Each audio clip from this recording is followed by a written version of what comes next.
ভাই ময়ঙ্ক, আমার মনে হচ্ছে যে আমরা রাস্তা ভুল করে আগে বেরিয়ে যাইনি তো। আরে ভাই রাজ, দেখ তোকে তো আমি প্রথমেই বলেছিলাম কল করে জেনে নে, আর তুই আমার কথা শুনিসই বা কোথায়? আরে আই এম ভেরি শিওর রোহিতের বাড়ির রাস্তা এটাই, আমি আগে এসেছি আরে একবার। আগে ডেড এন্ড রয়েছে, শুধু তো জঙ্গলই আর জঙ্গল দেখতে পাচ্ছি। এবার কি করব? তুই একটা কাজ কর, এই মোবাইলটা নে আর এর মধ্যে চেক কর যে জিপিএস এ এই জায়গাটার নাম কি দেখাচ্ছে। আরে রাজ, এটা তো দেখছি খেচপাল রোড। খেজপাল রোড? কিন্তু রোহিতের বাড়ি যাওয়ার সময় তো এই খেজপাল রোড আসতোই না।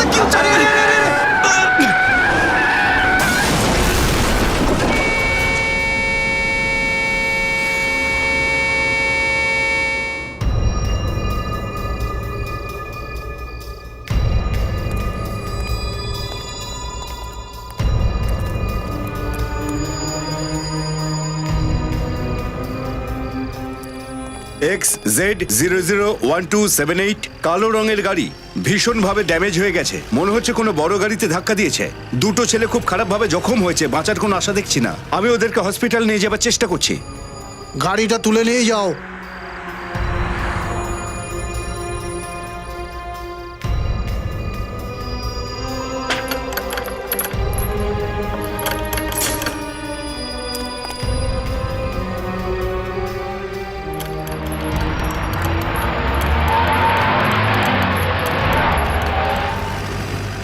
এটা কি?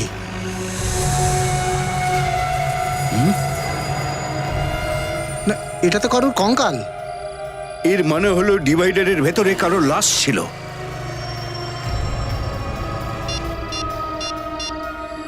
হ্যালো সিআইডি,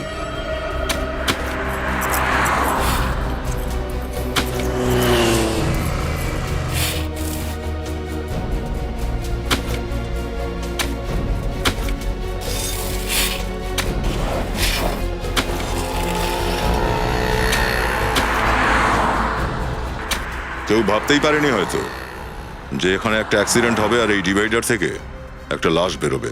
মনে হচ্ছে বেশ অনেকদিন আগে এই লাশটাকে পুঁতেছিল এখানে, যেটা এখন কঙ্কাল হয়ে গেছে। স্যার, খুনি লাশটাকে এখানেই পোতার কথা ভাবলো কিভাবে? ও ভেবেছিল হয়তো যে কেউ এই ডিভাইডার তো ভাঙবে না, আর কেউ এই কঙ্কালটাও পাবে না।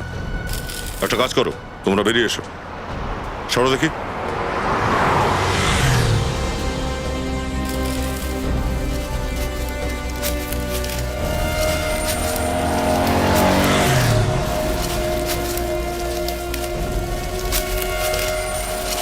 পিছন থেকে হাত দাও, সাবধানে সাবধানে।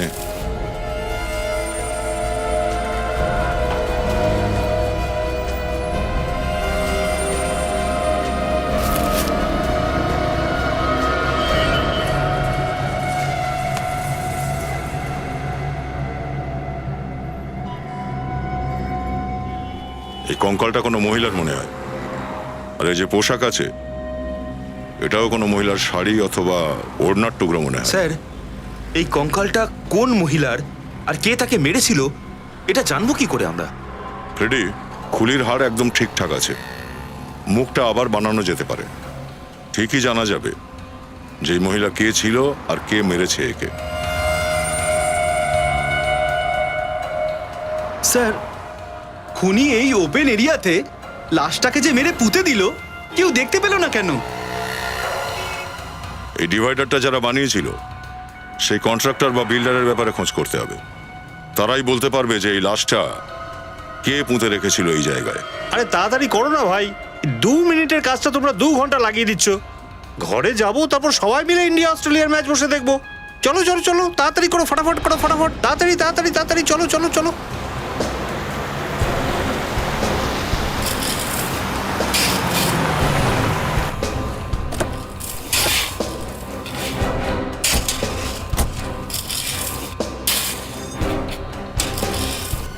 শোনো, এই যে ভাই, মালিককে এখানে, মালিককে এই বিল্ডিংটার।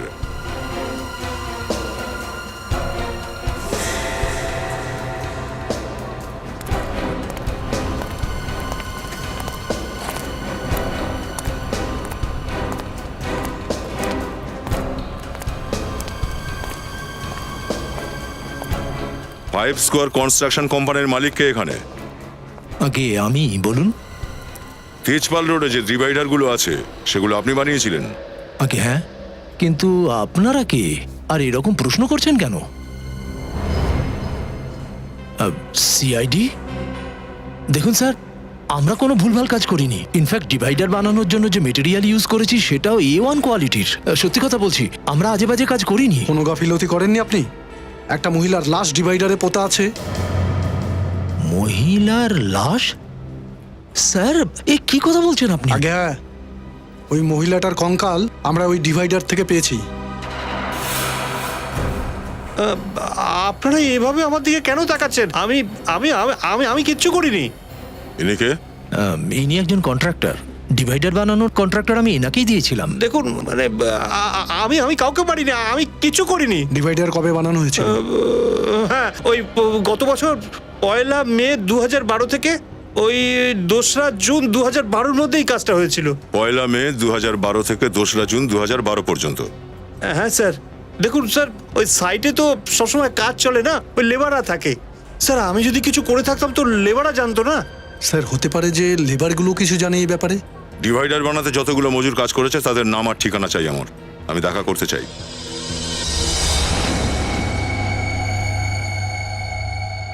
স্যার এটাই সেই জায়গা যেখানে আমরা কঙ্কাল পেয়েছি। আমার মনে হচ্ছে খুনি ওকে অন্য জায়গায় মেরে লাশটাকে লুকোনোর জন্য ওখানে নিয়ে আসে আর ডিভাইডারের নিচে পুঁতে দেয়। হ্যাঁ, আর ওই সময় খেজপাল রোডে ডিভাইডারের কাজ চলছিল, যেটা খুনি খুব ভালো করে জানতো। ব্যাস, আর ওটার সুবিধা নিয়েই ও ওই লাশটাকে ওখানে পুঁতে দিয়েছে। আর স্যার এই কাজটা একজনের তো হতে পারে না, আরো লোকও জড়িয়ে আছে এর মধ্যে। হ্যাঁ হতে পারে, কিন্তু এত কিছু হলো কিন্তু কেউ কিছুই দেখলো না। স্যার যেই কঙ্কালটা আমরা এখানে পেয়েছিলাম খেজপাল রোডে, এই রাস্তাটা আগে গিয়ে দুভাগে ভাগ হয়ে যায়। একটা রোড যায় এই ম্যারেজ হলের দিকে, আর দ্বিতীয় রাস্তাটা আসে এখানে জঙ্গলের দিকে। স্যার জঙ্গলের দিকটায়? খুনি লাশটাকে জঙ্গলে কেন লুকোলো না? ওখানে তো খুব সহজেই ব্যাপারটা ঘটাতে পারতো। হ্যাঁ অভিজিৎ, কখনো কখনো জঙ্গলেও কাজ হয় গাছপালা কাটার জন্য। হতে পারে ওই সময় কোনো কাজ চলছিল, এই জন্য খুনির সাহসী হয়নি। স্যার হ্যাঁ, 1 মে 2012 থেকে 2রা জুন 2012 অবধি 9 জন মহিলা যে মিসিং হয়েছে তার রিপোর্ট করা হয়েছে। ঠিক আছে তো। স্যার তার মধ্যে 6 জন মহিলাকে খুঁজে বার করা হয়েছে। 2 জন মারা গেছে, একজনকে খুঁজে তো পাওয়া গেছে কিন্তু সে বাড়ি ফিরে যেতে চায় না। তার মানে হলো এই মেয়েটির মিসিং রিপোর্ট নিয়ে কোনো মুভ করা হয়নি। কেন কেন অ্যাভয়েড করা হয়েছে? স্যার হতে পারে যে এর পরিবারে কেউ নেই। হতে পারে সচিন, হতে পারে, কিন্তু সচিন আরো অনেক কিছু ঘটনা করতে পারে। একটা কাজ করি আমরা, ফরেস্ট ডিপার্টমেন্ট থেকে খবর নাও 1 জুন 2012 আর 2রা জুন 2012-র মাঝখানে ওই জঙ্গলে কিছু কাজ চলছিল কিনা। আর ওই কন্ট্রাক্টর বসন্ত আর ভুবন, এরা দুজনে যে ডিভাইডারে কাজ করার জন্য যে শ্রমিকদের নাম লিখিয়েছিল না, ওই সব শ্রমিকদের ব্যুরোতে ডেকে নাও।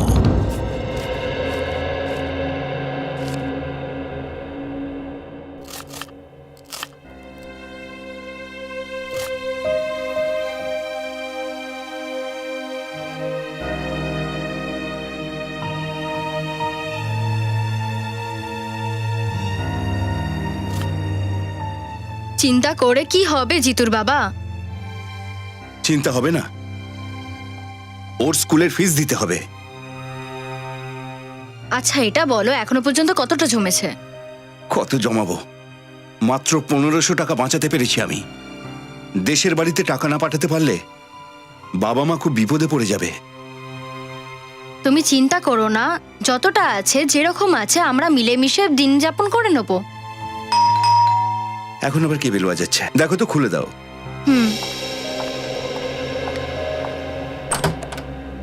বৌদি নমস্কার। নমস্কার, আসুন।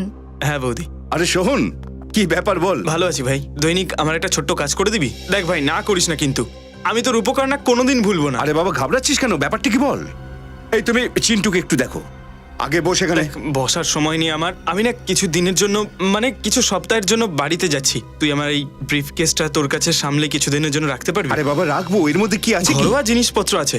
এইটা কোনো ফেঁসে যাবার ব্যাপার নয় তো। কি সব কথা বলছিস ভাই? তুই আমার বন্ধু হোস। তুই আমাকে ভরসা করিস না? আরে না না ভাই, আমি তোকে পুরোপুরি ভরসা করি, কিন্তু তুই কোনো সমস্যায় পড়িসনি তো? না না ভাই, এমন কোনো কথা নয়। তুই শুধু এটা রাখ, আমি যেই ফিরবো তোকে আমি ফোন করব। ঠিক আছে ভাই, এবার আমি আচ্ছা, চললাম। ঠিক আছে, সাবধানে যাস।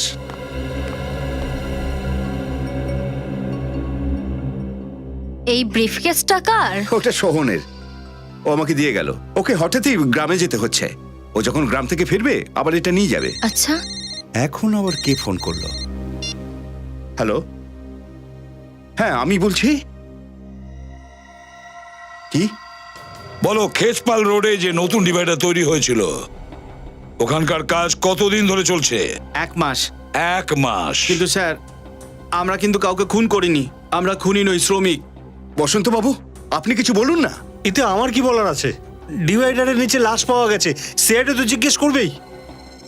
দেখুন স্যার, আমাদের একসাথে 3-4টে সাইটে কাজকর্ম চলতে থাকে। আমাদের আড়ালে ওরা কি করছে না করছে আমরা কি করে জানবো? হ্যাঁ, কিন্তু এদের মধ্যেই কারোর জানা আছে, সেই ওই লাশটা এখানে পুঁতেছে ওই ডিভাইডারের তলায়। না স্যার, এ কাজ আমরা করিনি, এ কাজ অন্য কেউ করেছে স্যার। কোনো অন্য লোকের কাজ? তাহলে তোমরা ওই অপরাধীকে দেখতে কেন পেলে না? তোমাদের সবার নজর এড়িয়ে লোকটা একটা লাশ পুঁতে দিল, আর কেউ কিচ্ছু জানতে পারলে না? আচ্ছা, শুধু এইটা বলুন যে আপনাদের মধ্যে কেউ কোনো এমন একজন লোককে ডিভাইডারের আশেপাশে ঘুরতে দেখেছেন যাকে আপনাদের সন্দেহ হয়? না স্যার, আমরা 1 মাসে পুরো ডিভাইডারটা তৈরি করে দিয়েছিলাম, এরকম লোককে দেখিনি। কেউ কিচ্ছু দেখেনি, কারোর কিচ্ছু জানা নেই। ঠিক আছে, সবাই যেতে পারো, কিন্তু মনে রেখো যদি দরকার পড়ে আবার আসতে হবে।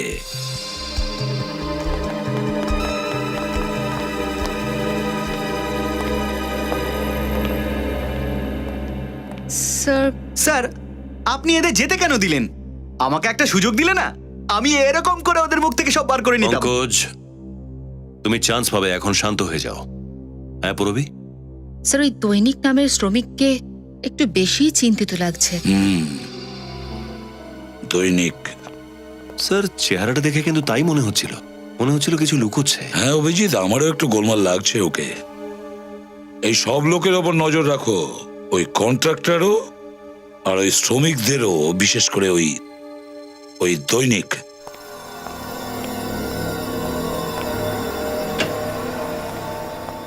কি হলো সালুকে, এখন পর্যন্ত কিছু জানতে পারলে? আরে ভাই কি বলি বলো তো, একে লাস্ট আমার পেছু ছাড়ছে না, তোমরা আবার কঙ্কালটা নিয়ে হাজির করলে, মাথা খারাপ করে দিচ্ছ আমার। আরে ডক্টর সালুকে একটু রেস্ট নিয়ে নিন, কেন এত কষ্ট দিচ্ছেন মাথাটাকে? ডক্টর সারিকা আছে তো, উনি করে নেবেন। কি সারিকা? অভিজিৎ ভাই, হ্যাঁ, সারিকা আর আমি দুজনে মিলে মাথা খাটিয়েছি, তবে একটা সিদ্ধান্তে ও পৌঁছেছি। তাহলে বলে দাও না, কি জানতে পেরেছো তোমরা? ব্যাপারটা হচ্ছে কি বস, এই মৃত লোকটির বয়স 25 থেকে 30 বছরের মধ্যে হবে। 25 থেকে 30 বছরের মধ্যে? আচ্ছা, আর মৃত্যুটা হলো কিভাবে? এর মৃত্যু হয়েছে ঘাড় ভেঙে দেওয়ার কারণে। ঘাড় ভেঙে দেওয়ার কারণে? হ্যাঁ বস, এই দেখো, এর ঘাড়ের হাড়ের মধ্যে ভাঁজ পড়ে গেছে। যখনই খুনির ঘাড়টা মটকেছে, এর হাড়টা ফেটে গেছে। শুধু তাই নয়, এরপর কোনো ধারালো জিনিস দিয়ে এর ঘাড়ের ওপর আঘাত করা হয়েছে। ঘাড় মটকানোর পর তারপর আবার ছুরি দিয়ে আঘাত করেছে? খুনির মাথার মধ্যে এসব কি ঘুরছিল?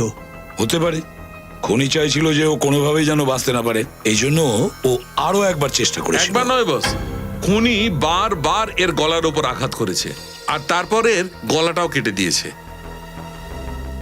এতটা নিষ্ঠুর? এই দেখো, আঘাতের কারণে এইখানটার ফেটে গেছে, স্বর নালী ফেটে গেছে। তা সত্ত্বেও এই মেয়েটি নিজেকে বাঁচানোর জন্য সম্পূর্ণ চেষ্টা করেছিল। গলা কাটার পর খুনি এর গলাটাকে বিচ্ছিরিভাবে খামচি করেছে। ঠিক সেই কারণে এর গলার নলির মধ্যে আমি খুনির হাতের আঙুলের নখ পেয়েছি।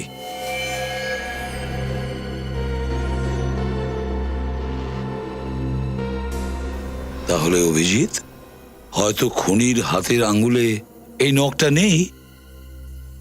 ডক্টর, এই নখ পুরুষ না স্ত্রীলোকের? ডিএনএ টেস্ট করেছিলাম, জানা গেছে যে এটা পুরুষের নখ। স্যার, এটা লুটপাটের কোনো কেস নয় তো? কোনো জুয়েলারি বা কিছু ছিনতাই করেছে, আর ওই ছিনতাইয়ের সময় নখটা ফেঁসে গেছে? হ্যাঁ। এর মৃত্যুটা কবে হয়েছে ডক্টর? 7 থেকে 8 মাস আগে হয়েছে। 7 থেকে 8 মাস আগে? তাহলে শালুকের একটা স্কেচ বানিয়ে দাও। স্কেচ তৈরি করেছি বস। করিয়েছো? তাহলে দেখাও। এসো দেখাচ্ছি।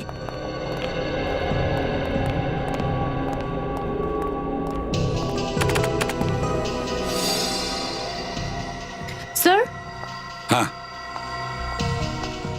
স্যার এই কঙ্কালের থেকে যে কাপড়টা পাওয়া গেছে এটা খুব দামি একটা সিল্কের শাড়ি। এই দেখুন। দামি সিল্ক?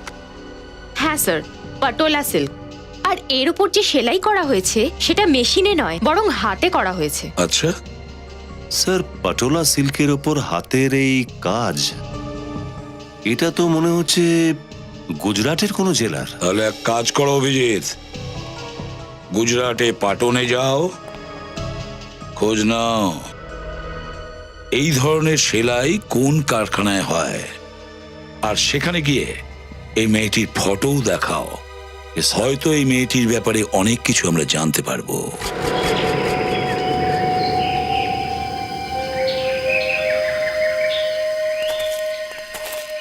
স্যার, খেজপাল রোডে যদি কোনো মার্ডার হয়ে থাকে তার সাথে আমাদের কি সম্পর্ক? জানি না, সিআইডির ব্যাপার, তদন্ত চলছে, বলতে তো হবেই। 1 মে 2012 থেকে 2 জুন 2012 পর্যন্ত রিপোর্ট রেডি? হ্যাঁ স্যার, রেডি আছে। Very good.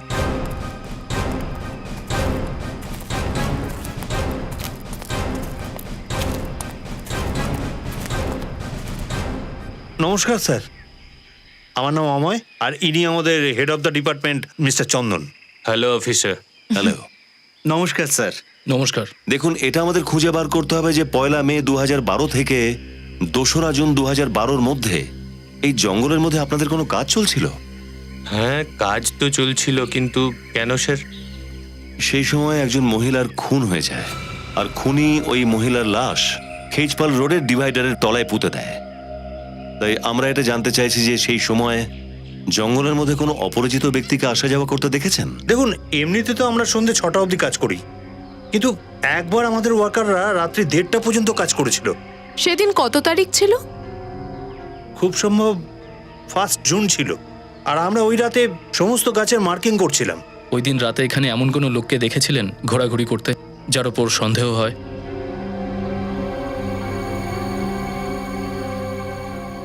হ্যাঁ স্যার, মনে পড়েছে, আমি দেখেছি একটা লোককে। আপনি দেখেছেন? স্যার, সেই রাতে আমি মরতে মরতে বেঁচেছিলাম। কেন? এরকম কি হয়েছিল? স্যার, সেই রাতে আমি আমার শ্রমিকদের সাথে জঙ্গলেই ছিলাম। সব গাছগুলোর মার্কিং যখন শেষ আর আমরা ওখান থেকে বেরোবো বলে গোছাচ্ছিলাম,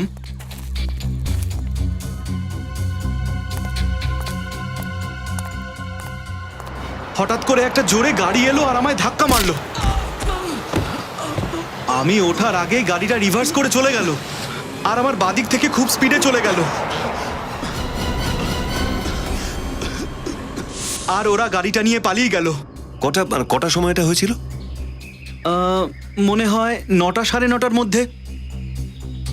মানে ওটা খুনিই ছিল, এখানে লাশটা রাখতে এসেছিল, জঙ্গলে কাজ করতে দেখে ফিরে চলে যায়, আর খেজপাল রোডের ডিভাইডারে লাশটাকে পুঁতে দেয়। এই ডিভাইডারের শ্রমিকরা নিশ্চয়ই কিছু লুকোচ্ছে।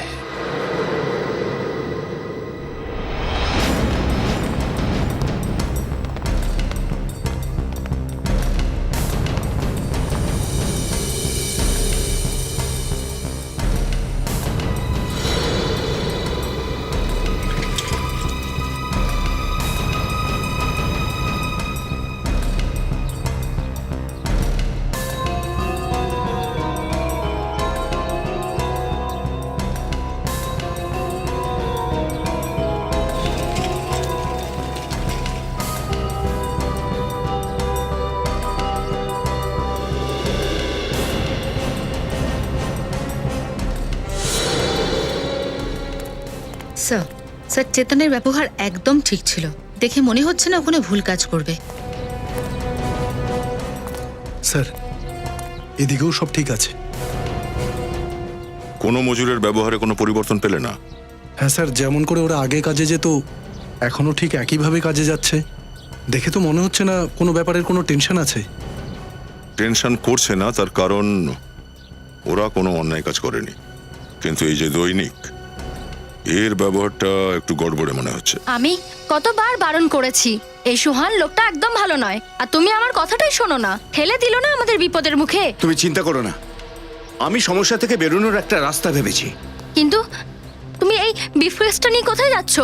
আচ্ছা আচ্ছা, তুমি সিআইডি কে দিতে যাচ্ছ না তো? এই রকম ভুল করো না, তুমি যদি নিয়ে যাও তাহলে তুমি ফেসে যাবে। তুমি কি আমাকে পাগল ভেবেছো? শুটকেসটা আমি সিআইডি কে দিয়ে দেবো? ব্রিফকেসটা সাথে নিয়ে এত ঘাবড়ে আছে কেন? কি আছে ব্রিফকেসের মধ্যে? স্যার, যখন ব্যুরোতে জিজ্ঞাসাবাদের জন্য ডাকা হয়েছিল তখনও দৈনিককে সব থেকে বেশি চিন্তিত লাগছিল। আরে কিন্তু তুমি কোথায় যাচ্ছ সেটা তো বলে যাও। এসে বলছি। আরে এই খাবারটা তো নিয়ে যাও। স্যার, আমার তো মনে হয় যে ও কঙ্কালের ব্যাপারে নিশ্চয়ই কিছু জানে। হতে পারে সচিন, চলো গিয়ে দেখি একবার যে যাচ্ছেটা কোথায়।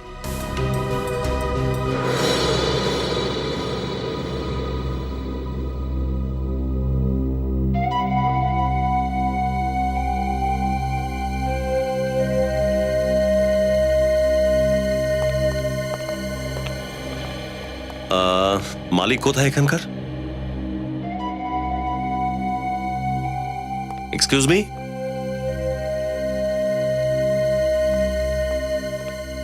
আপনি এখানকার মালিক? আগে হ্যাঁ স্যার। এই ডিজাইনটা দেখে বলতে পারবেন এটা আপনার এখানে তৈরি কিনা? স্যার, ডিজাইনের ব্যাপারে আমি বলতে পারছি না, এই ধরনের মেটেরিয়াল অবশ্য আমরাই শুধু ইউজ করি। আচ্ছা, আপনি এটা দেখে বলুন তো। আগে স্যার, এটা আমাদের এখানকারই ডিজাইন, আর গত বছর এরকম ডিজাইনেরই আমরা দুটো শাড়ি বানিয়েছিলাম। এই শাড়ি দুটো কার জন্য তৈরি করেছিলেন আপনারা? কিন্তু আপনারা কে আর এরকম প্রশ্ন করছেন কেন? আমরা সিআইডি। দেখুন, ঘাবড়াবেন না, একটা কেসের জন্য আমরা এখানে এসেছি তদন্ত করতে। আমরা একজন মহিলার কঙ্কাল পেয়েছি, আর ওই কঙ্কালের উপরে শাড়ির টুকরো ছিল। তো আপনি প্লিজ একটু বলবেন কাকে বেঁচেছিলেন শাড়িগুলো? Sir 2 minute.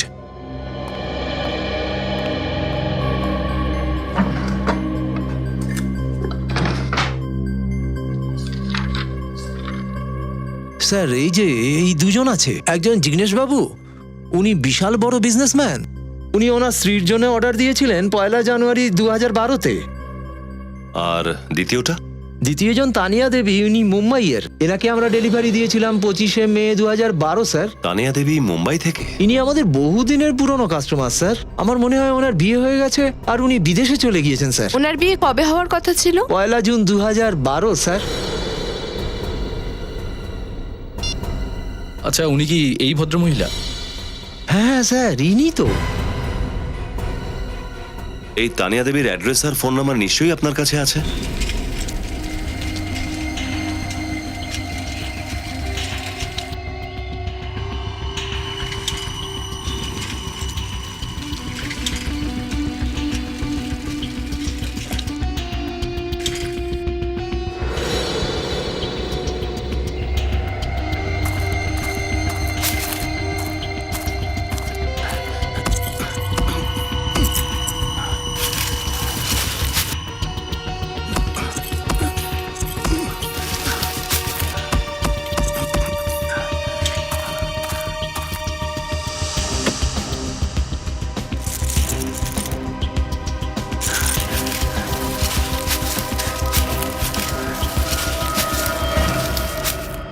বাবু দৈনিক,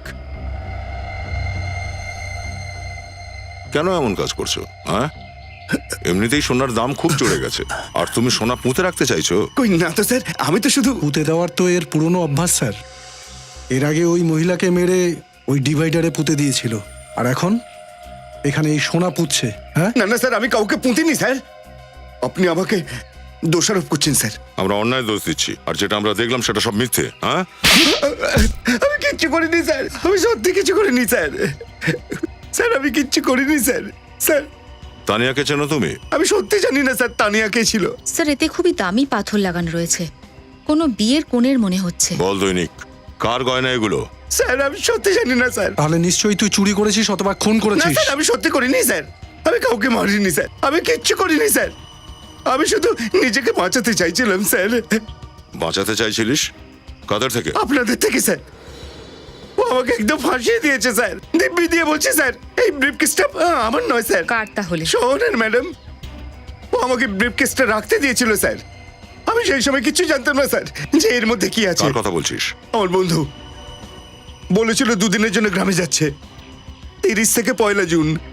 সেই দুদিন আমি ওই ডিভাইডারের কনস্ট্রাকশনের কাজ করেছিলাম। যখন ও ফিরে এলো ওর হাবভাব অন্যরকম ছিল। ওকে আমি অনেক জিজ্ঞাসা করার চেষ্টা করেছি, ও আমাকে কিচ্ছু বলেনি স্যার। ব্রিফকেসটা সোহন তোমাকে কবে দিল? স্যার সেই দিনই যেদিন আপনারা আমাদের সিআইডি ব্যুরোতে ডেকে পাঠিয়েছিলেন।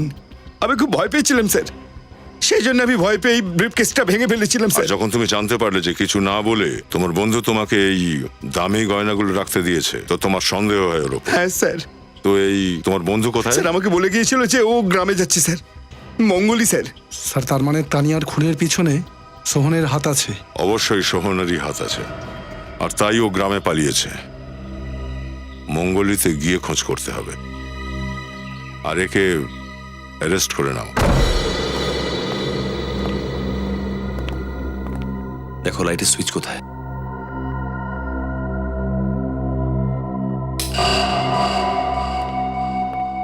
ঘরটা তো বেশ সুন্দর করে সাজানো দেখছি, যেভাবে বিয়েতে সাজানো হয়, কিন্তু ফুলগুলো বাসি হয়ে গেছে। স্যার মনে হচ্ছে এই সমস্ত ব্যবস্থা তানিয়ার বিয়ের জন্য করা হয়েছিল। স্যার 1 জুন 2012 পর মনে হয় না কেউ এই বাড়িতে এসেছে। বিয়ের দিনই বেচারির খুন হয়ে গেছিল নাকি? কিন্তু স্যার তানিয়ার গায়েব হওয়ার রিপোর্ট কেউ লেখায়নি কেন? প্রতিবেশীরা বলছিল ও এখানে একা থাকতো। মনে হয় ওর ফ্যামিলিতেও কেউ নেই স্যার। বাড়িটা খুব ভালো করে চেক করো, দেখো কাজের কোনো জিনিস পাওয়া যায় কিনা। স্যার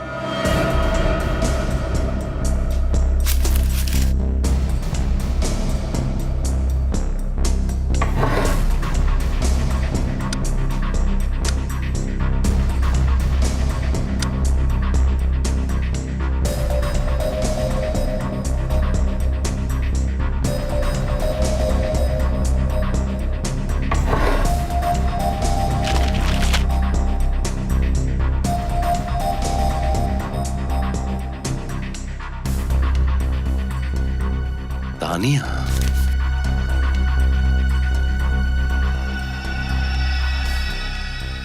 স্যার কিছু পেলে নাকি? হ্যাঁ স্যার, তানিয়ার বিয়ের card. Tania weds Manik, 1 June 2012, Shubhangi banquet hall, Khejpal road. Sir তার মানে আপনার সন্দেহ সত্যি হয়েছে। তানিয়া ম্যারেজ হলে যাওয়ার জন্য বাড়ি থেকে বেরিয়েছিল, কিন্তু রাস্তায় কেউ ওকে খুন করেছে। তানিয়া ওয়েডস মানিক, এই মানিককে ব্যুরোতে ডাকো, সেই বলবে 1 জুন 2012 কি হয়েছিল তানিয়ার সঙ্গে।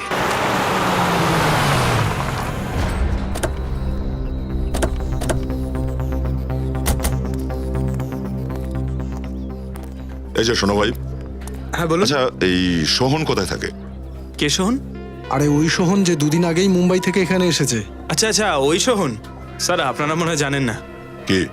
ও মুম্বাই থেকে ফেরার পরই তো অসুস্থ হয়ে পড়েছে। কে আছে ওর কাছে? ওই ওর বোন কীর্তি থাকে ওর সাথে, ওই ওর দেখাশোনা করে। কোথায় থাকে ওরা? আগে বলুন কার সঙ্গে দেখা করতে চান? আপনি কি কীর্তি, সোহনের বোন? হ্যাঁ। আমরা সিআইডি থেকে আসছি, সোহনের সাথে দেখা করতে চাই। সিআইডি?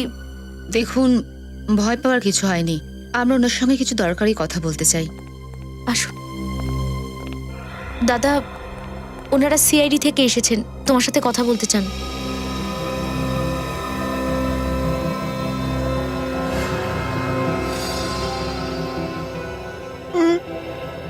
আপনারা দাদাকে কি জিজ্ঞাসা করতে চান?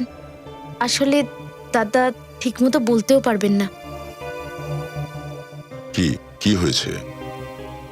গ্রামের ডাক্তারবাবু বলেছেন যে দাদাকে কোনো বিষাক্ত পোকা কামড়েছে। কবে হয়েছে এসব? সেদিনই, যেদিন দাদা শহর থেকে এখানে ফিরে এসেছিল। এখানে এসেই দাদা খেতে কারোর সঙ্গে দেখা করতে যান, আর ফেরার পরেই খুব জ্বর আসে দাদার। ব্যাস তখন থেকেই দাদা না কথা বলতে পারছে, না হাঁটতে পারছে। আর গ্রামের ডাক্তার বলেছে যে দাদা আর কখনো কথা বলতে পারবে না। স্যার, কিন্তু আমার দাদা কি করেছে? আসলে উনি 1 জুন 2012 রাতে খেজপাল রোডে তানিয়াকে খুন করতে কাউকে সাহায্য করেছিলেন। কখনো কোনো লোকের ব্যাপারে বলেছেন কি উনি আপনাকে? না স্যার, দাদা তো কিচ্ছু বলেনি। শুধু দাদার মুখে চোখে একটা অদ্ভুত ভয় দেখতে পাই আমি।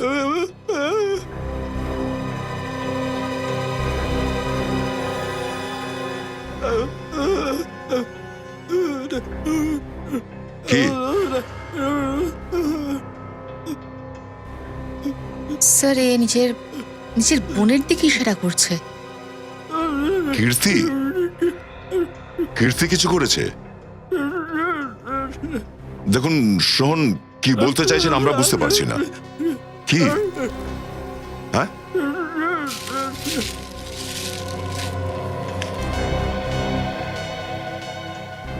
রক্ত? স্যার, এক মিনিট। হ্যাঁ সচিন, এই দেখুন স্যার, সোনের ব্যাগের থেকে এই কার্ডটা পেয়েছি, আর এটাতে রক্ত লেগে আছে।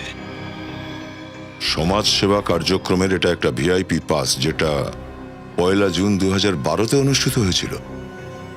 এটাই অনুষ্ঠানের চিফ গেস্টের কার্ড তো। আর স্যার এই যে রক্ত লেগে আছে, এটা তানিয়ার না তো? হতে পারে সেটা।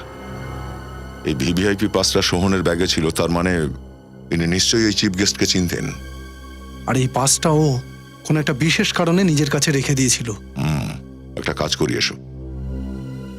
যে লোকগুলো এই অনুষ্ঠানের আয়োজন করেছিলেন তাদের সঙ্গে দেখা করি, চলো।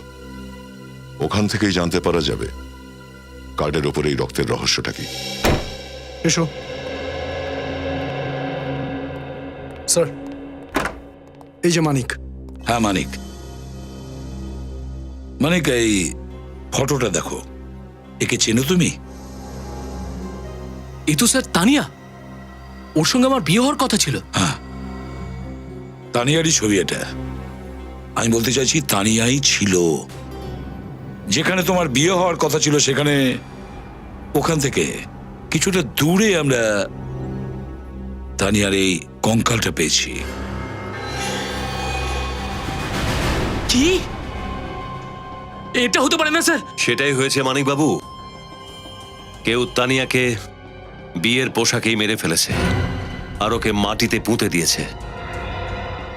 কে মেরেছে আমার তানিয়াকে? হয়তো আপনি। আমি কেন মারবো? তাহলে তানিয়া নিখোঁজ হওয়ার পর আপনি এফআইআর কেন করেননি? ওকে খোঁজার চেষ্টা কেন করেননি আপনি? স্যার আমি ওকে খোঁজার প্রচন্ড চেষ্টা করেছিলাম, কিন্তু যখন ও বিয়ে বাড়িতে এলো না, আমি তখন বুঝে গেলাম যে ও আমাকে বিয়ে করতে চায় না স্যার। আর আমি খুব কষ্ট পেয়েছিলাম যখন ও এই ঘটনার পরে একবারও আমাকে ফোন করলো না। তাহলে তুমি ফোন করতে পারতে ওকে। স্যার আমি অনেক চেষ্টা করেছিলাম ওকে ফোন করার, কিন্তু ফোনটা সুইচ অফ ছিল।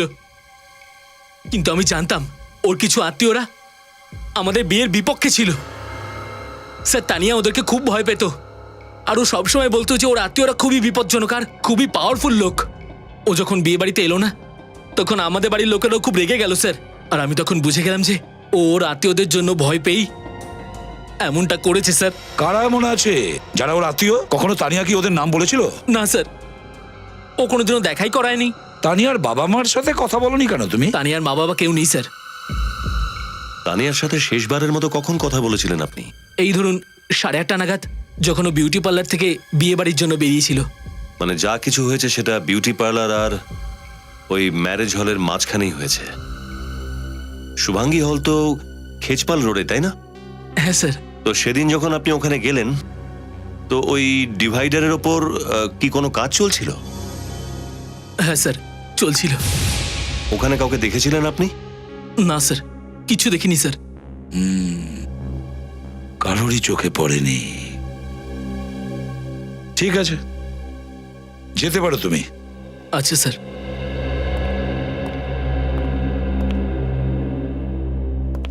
আত্মীয় কোথায় গেল? তানিয়ার আত্মীয়রা, যাদের জন্য তানিয়া এতটা ভয় পেত? স্যার হতে পারে ওর ভাই বোন, কেননা মা বাবা তো মারা গেছে ওর। স্যার সোহন আমাদের তানিয়ার মৃত্যুর বিষয়ে কিছু জানাবার চেষ্টা করছিল। ও বারবার নিজের আঙুল দেখাচ্ছিল আর নিজের বোন কীর্তির দিকে ইশারা করছিল। খোঁজ নাও তানিয়ার কোনো ভাই আছে কি না। Welcome to Beaten World. How may I assist you? নতুন ফ্ল্যাটের জন্য একটা স্ট্যান্ড ফ্যান আর কুলার নেব। এই পচা গরম থেকে একটু স্বস্তি চাই। বাজার চলতি সব ব্র্যান্ড আর ভরসাযোগ্য নয়। তার জন্য তো আমাদের ফ্যান আছে, all purpose bullet table fan, ceiling fan. আমাদের সিলিং ফ্যান কিন্তু 30 মাসের ওয়ারেন্টি সহ পাওয়া যায়। আছে ফারাটা 2 বছরের ওয়ারেন্টি, 17 থেকে 20 মিটার এয়ার ফ্লো, মধ্যবিত্তের সাধ্যের মধ্যে একমাত্র ভরসাযোগ্য ব্র্যান্ড বিটেন। আমাদের কুলারের কিন্তু অনেক range, 45 litres, 50 litres, 70 litres, 90 litres, 110 litres.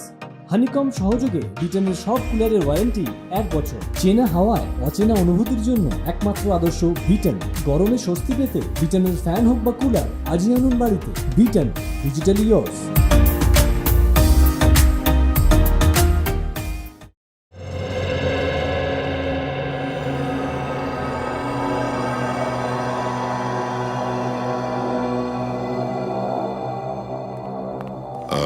এই যে শুনুন ভাই, এখন লাঞ্চ খাবার সময় 1 ঘন্টা পরে আসবেন। এত সময় নেই আমাদের হাতে, আমরা সিআইডি থেকে আসছি। সিআইডি? আসুন স্যার, বসুন। না না, আমরা বসার জন্য আসিনি, এখানে কিছু প্রশ্ন ছিল। নমস্কার স্যার, আমার নাম ঐশ্বর্য। দেখুন মিসেস ঐশ্বর্য দেবী। না না, আমি এখনো পর্যন্ত ঐশ্বর্যই আছি। ও মিস ঐশ্বর্য, আচ্ছা এটা বলুন যে 1 জুন 2012-তে এখানে একটা চ্যারিটি ইভেন্ট করা হয়েছিল, রাইট? হ্যাঁ স্যার, বছরে আমরা একবার চ্যারিটি ইভেন্ট করে থাকি। এই বছরেও করব। আপনাদের ইনভাইট করলে আপনারা আসবেন তো স্যার? আসবার চেষ্টা করব। আপনাদের আসতেই হবে। আসলে কি বলুন তো, গত বছরের ইভেন্টটা না ফ্লপ হয়ে গেছে। আপনারা যদি আসেন তাহলে ইভেন্টটা একদম জমে যাবে। ও আচ্ছা ঐশ্বর্য ম্যাডাম, আপনাদের এই ইভেন্টটা ফ্লপ কেন হয়েছিল? ওই ইভেন্টের চিফ গেস্টই ইভেন্টে আসেননি। রাত্রির 11টা অবধি আমরা সবাই ওনার জন্য ওয়েট করছিলাম, তারপরে সবাই তো ফিরে চলে গিয়েছিল। তো আপনারা খোঁজ নেননি যে উনি কেন এলেন না? আমরা পরে জানতে পেরেছিলাম যে রাস্তায় ওনার কিছু হয়েছে, আর উনি ডাক্তারের কাছেও গিয়েছিলেন। এইটাই ছিল না এই অনুষ্ঠানটা? হ্যাঁ হ্যাঁ, এটাই। Thank you. Thank you. Chief গেস্টকে মিট করতে হবে।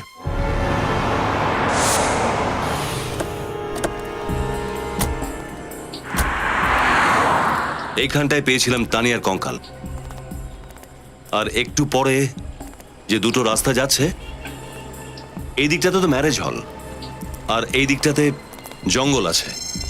খুনি তানিয়ার লাশটাকে জঙ্গলে পুঁতে দেওয়ার চেষ্টা করেছিল, কিন্তু সেখানে কাজ চলছিল, তাই ওখান থেকে ফিরে চলে আসে আর এখানে ডিভাইডারে পুঁতে দেয়। হ্যাঁ স্যার, বিয়ের পোশাক পরেই তানিয়া বিউটি পার্লারটা থেকে বেরোয়। রাস্তাতেই খুনির সাথে দেখা, যাকে আগে থেকেই সে চিনত। তারপর দুজন একসাথে ম্যারেজ হলের উদ্দেশ্যে রওনা হয়। কিন্তু ম্যারেজ হল পর্যন্ত পৌঁছয়নি ফ্রেডি, তার আগেই খুনি নিজের কাজ করে দেয় আর এখানে তানিয়াকে পুঁতে দেয়। স্যার কিন্তু একা একা এটা করলো কি করেও? কেউ হয়তো ওকে সাহায্য করেছে। হ্যাঁ স্যার, এই কাজটা কোনো কনস্ট্রাকশন সাইটের ওয়ার্কারই করতে পারে।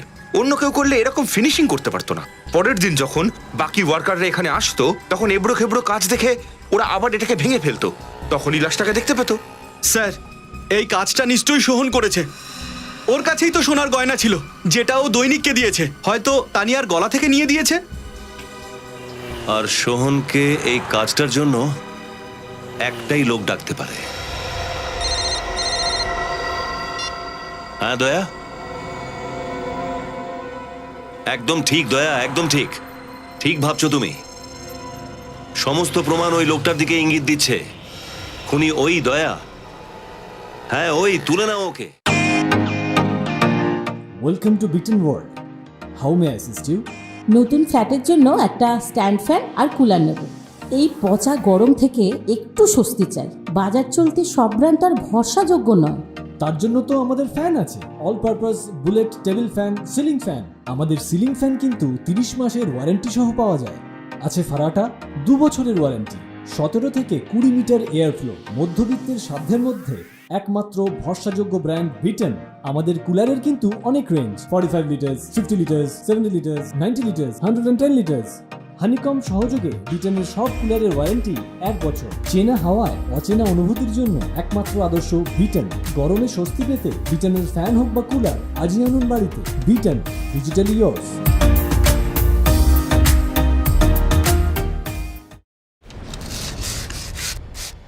চল চল চল চল চল চল জলদি কর জলদি কর। আরে তুই ভেতরে কি করছিস? হ্যাঁ, আরে 4 দিনের কাজ ছিল 8 দিন লাগিয়ে দিচ্ছিস তোরা। কি ধরনের অলস লোক তোরা? আজ থেকে লিফটের কাজ শুরু হওয়ার কথা, সেটা কবে শুরু হবে? মাথায় ঢোকে না তোদের ব্যাপারটা?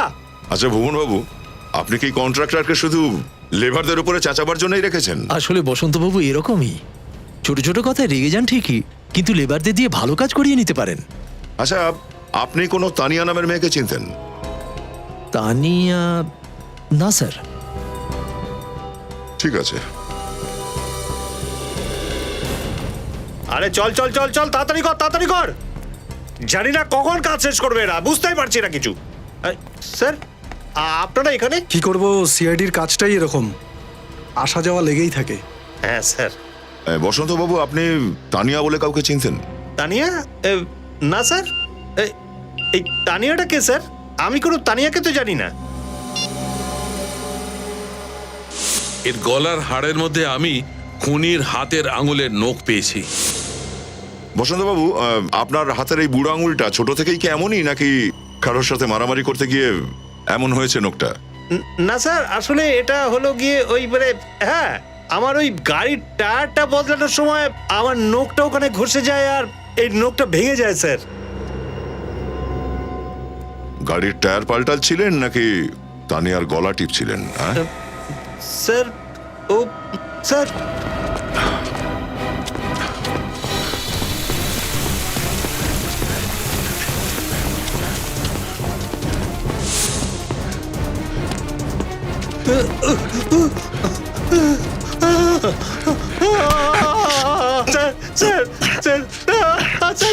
দৌড়ানোর খুব ইচ্ছা না? ফেলে দেবো ওপর থেকে, বল কেন মেরেছিস তানিয়াকে? না স্যার, আমি কিচ্ছু জানি না স্যার।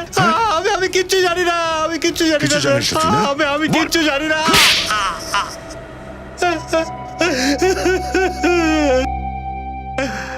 হ্যাঁ স্যার, আমি তানিয়াকে খুন করেছি।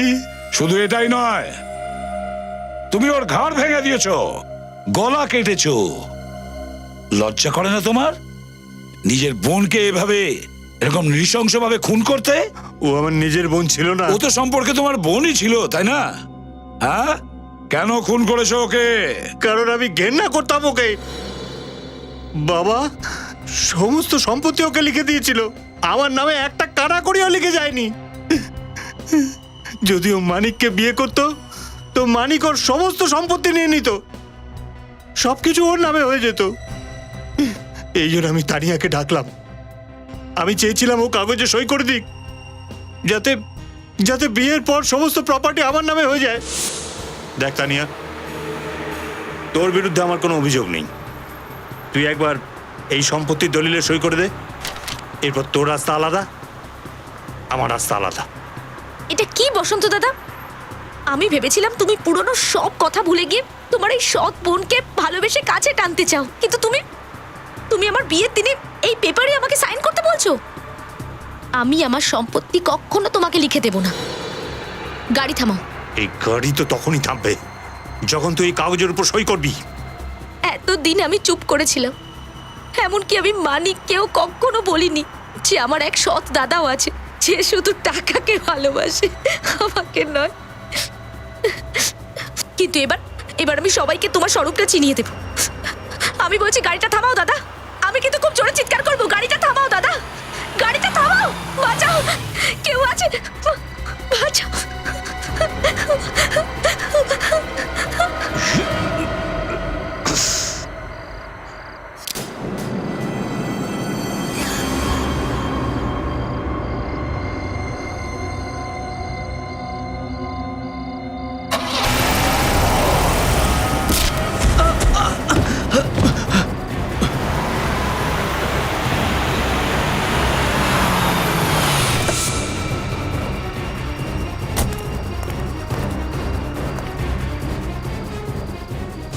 হ্যাঁ শোন, সাইটে চলে আয়, তাড়াতাড়ি কর তাড়াতাড়ি কর।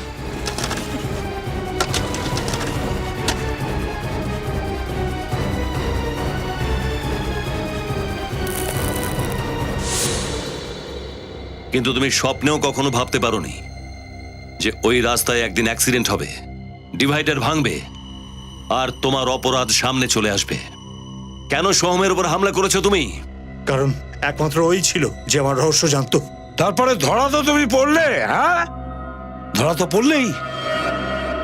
কি মনে করেছিলে তুমি যে সম্পত্তির জন্য তুমি তোমার বোনকে এত নৃশংসভাবে খুন করলে সেই সম্পত্তি তোমার নিজের হবে? না, আদালত তোমাকে ফাঁসি দেবে, ফাঁসি।